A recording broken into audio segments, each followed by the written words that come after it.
Alrighty, interviewing HR and employment laws. Employment laws, they're in place to ensure employers and employees that they understand their respective rights and obligations.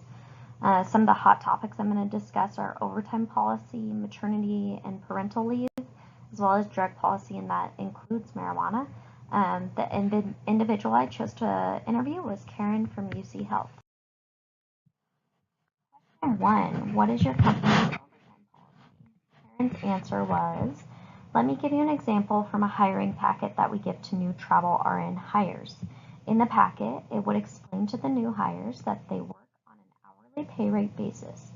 It is their responsibility to clock in and out for breaks, lunches, and when they come and go home. If they have not received previous approval from management to work overtime, this would be a violation of their policies and procedures. Every unit has an allowed expenditure, and if the management goes over that, it will reflect badly upon them.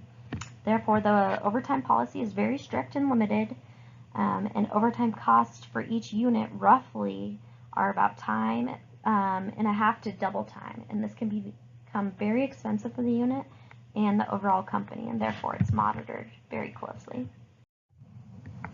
Question number 2, what is the maternity leave policy within your company, and is it just for women or also men? Karen's answer, the maternity leave for our company is 6 weeks paid time off. You can go up to 12 weeks off, but the first 6 are the only ones that are paid unless you have PTO built up and want to use that. The paid maternity leave is only for women. We have a thing called family care by numbers, and this includes 84 days of job protected maternity and paternity leave as well, and includes individuals who chose to adopt. This is not all paid though, and it just protects your job so that when you come back, it hasn't been terminated. Question 3, what is your drug policy and what does that include? And does that include marijuana? Karen's answer was, we are an alcohol and drug-free workplace. If at any time a manager has a reason to believe an employee is under the influence, that employee may be asked to complete a drug test. We do adhere to local, state, and federal laws, and yes, the drug test does include marijuana because we still abide by the federal laws of drug testing, not just the local and state laws. My learning and application after this. These are all really popular topics, and I believe they're going to continue to come up. I loved getting to interview Karen and get to know more of the UC's Health's thoughts on these topics. If I ever do go into healthcare administration, I will be able to apply these things I have learned in this interview to my own hiring process in HR.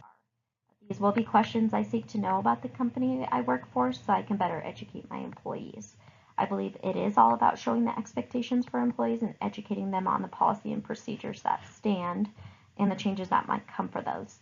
Being that I live in Colorado, marijuana drug testing is going to be a continued argument due to it being legal. Companies are going to have to decide whether they are going to follow federal or state laws and the repercussions that might come with that choice. If I continue to work in Colorado in a healthcare administration HR role, I may have to battle this argument. I hope that in the future, companies do choose to look at paid maternity and paternity leave as an investment into our families in the future, as well as maintaining a good life-work balance. That being that, I think that is extremely short amount of time to be on time off paid. According to Erin Killian on NPR, she's talking about Sweden's parental leave law. And she says parents are allocated a total of 480 days per child, which they can take at any time until the child is 8 years old.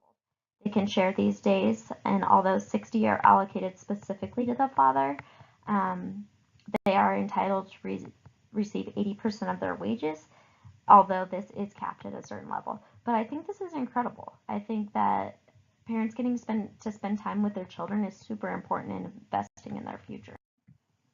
The biblical perspective on all of this, I chose 1 Timothy 4:8. For physical training is of some value, but godliness has value for all things, holding promise for both the present and the life to come.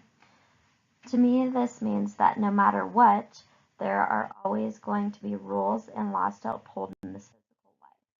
If we stick to being godly and following God's word, we can use it in this present life as well as it will carry over into life we have to come. And then here's my references.